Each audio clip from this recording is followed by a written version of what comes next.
Hello, I'm Ramin Jalal, and this is me and Adrian Moghaddam's ME106 term project for Dr. Rahimi's section.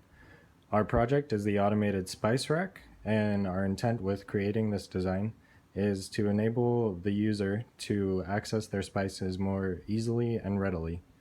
What we have going on with our design is we have a wooden baseboard, which we have used so that we can anchor the servo, which is in the center of the styrofoam board and the wooden board. The purpose is to anchor the servo so that it can transfer all of its power into the styrofoam board without slipping. We also have two brackets on either side of the platform, and this is to prevent the styrofoam platform from tipping in the event that it is unbalanced. As far as our circuitry goes, we are mainly using the EduShield's UNO board, and mainly we're using the 4 switches upon it, which correlate to the 4 spices upon our rack.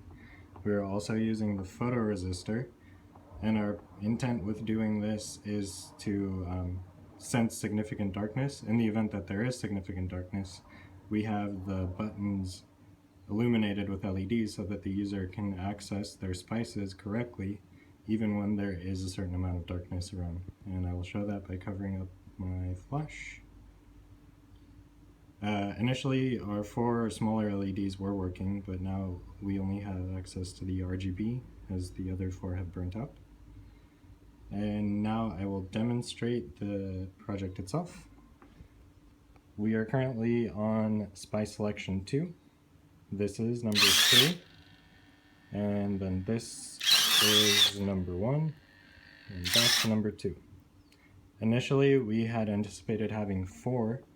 However, the servo we got was rated at 360 degrees, but only ended up being able to do a little less than 180 degrees. So we had to work with 3 spices instead of 4, and we were only able to program the 4 spices. In future iterations of the project, we would like to make it more aesthetically pleasing. We would like a more powerful servo that would be able to turn 360 degrees. And we wouldn't be utilizing the EduShield's board. We would have 4 switches, or however many switches, to accommodate all of our spices off of the board, and the LEDs off of the board as well. We would probably achieve this through PCB boards, and then we would like to cover the buttons and the under part of the styrofoam board with a sort of plastic casing just to make it overall more aesthetically pleasing. And yeah, that is our project.